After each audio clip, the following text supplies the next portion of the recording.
Hey guys, welcome back to my channel. Today we are talking about target market.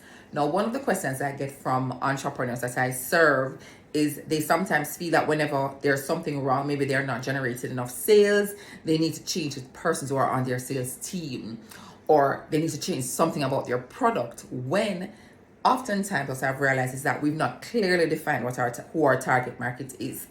When you don't have a clearly defined target market, what happens is it impacts your messaging, it impacts how you train, it impacts how you hire, it impacts so many things. So I'm going to share with you 5 quick areas that you need to focus on if you're looking to refine your target market. And remember, this is for you if you are just starting out and you want to be clear in your mind who it is that you're serving, or you've been in business for a while, you're looking to grow to the next level, and you kind of want to figure out, am I going to be serving the same persons or will I be serving a different market?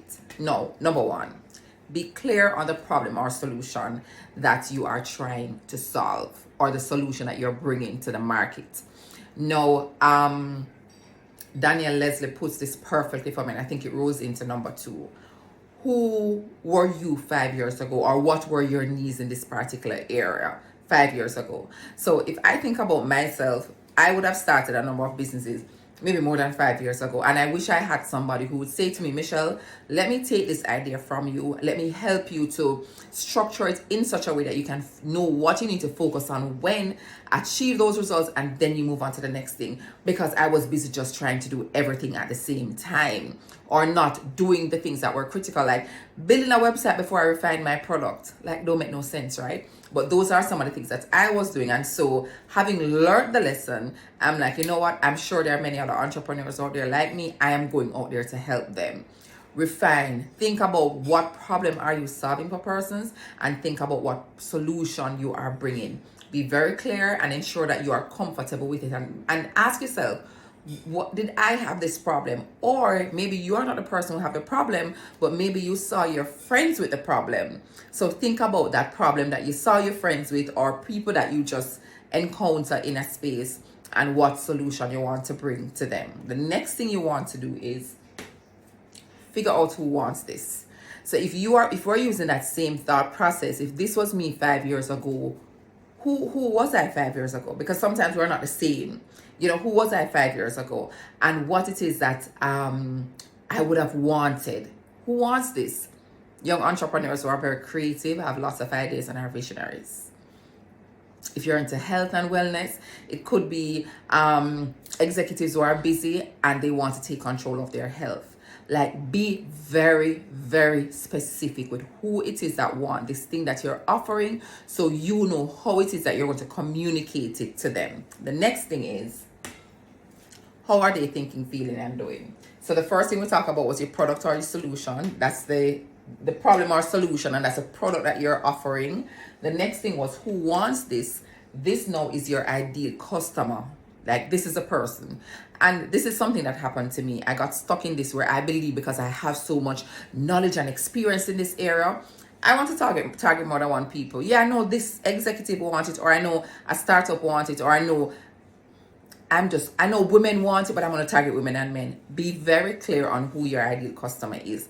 One thing I've learned is the persons who are very clear about their ideal customer, and the persons who ensure that they're targeting those persons, they are able to make massive impact, because the person they're speaking to is glued in and they're into their community. So you've identified your ideal customer. The next thing is, what are they thinking, feeling, and doing? And this part is the psychographic aspect of it. Like, what's in their mind? This is something I do with my clients. When I say, tell me what they're thinking, feeling, and doing at the end of our session, they realize that they have worked out their communication plan without even calling it communication plan. Because I think about a young entrepreneur, what are they thinking? I'm thinking that, I have this idea I want to bring it to the market, or I brought it to the market, and but I'm busy. I don't have any time to think about planning it. I don't know how it is I'm going to grow it. Guess what? When I am now communicating to persons online via email, newsletter, whichever medium, I may have a topic, have an idea, but feeling confused about your next step. That's what the person is thinking. How are they feeling?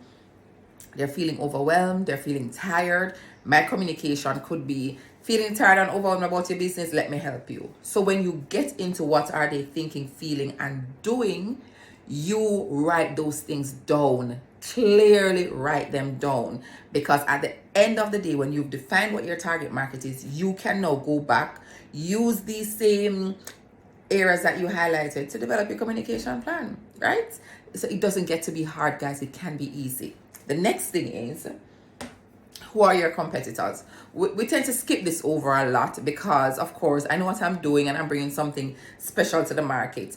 But you want to know who your competitors are so you have an idea as to what it is that you bring special to the market. Like, why would people choose me over the competitor? What it is that differentiates me? And for me, I know that I come from a goal, and more than a goal, let me call it more like a purpose perspective. So when a client comes to me and they're like, okay, Michelle, I want to start this business, I'm not sure what steps I need to take, I go from vision, like, why is this thing important to you? Why do you think you need to do it? Was it because I want to know, did somebody tell you that you're good at it and you need to do it, or is this connected to a deeper level of yourself? Because that way I know how I can coach and I can guide you. Whereas I know there are other persons who do what I do. They may just be coming from a methodological perspective. Wow, tongue twister right there. They may be coming from a framework perspective, while I'm saying I want to get what your purpose is. Because if this thing is connected to your purpose, I am now glued into the people who are waiting on you to deliver on this thing, right? So think about who your competitors are, not just as an academic. What is wrong with my tongue today? Not just as an academic exercise, but really getting to know what it is that I'm bringing different. Because if all of these persons are in the space, I need my voice in it as well. So what am I going to be saying? What am I going to be doing? What am I going to be offering so I can compete and gain clients, right? Test and refine. Oh, and I want to make another point on understanding who your competitors are, or really what I bring. When you think about what you bring different to the table, let me use this as an example. I had a client once who was feeling overwhelmed about her business, and when we had a conversation, one of the things we realized is that she was offering too many products, and not all of them was she comfortable in delivering. And so I did an exercise with her. I said, okay, let's list all the products. Which one of these are you happy to offer? She listed the one she was happy to offer. I said, okay, how about you directly offer these solutions and we recruit somebody to offer the others? So you're still bringing the solution to the market, but you don't have to do it on your own. And she was like, oh my God, let me do that. But then we got into, let's have a conversation, because you now need to give this person a part of the profit, etc., etc.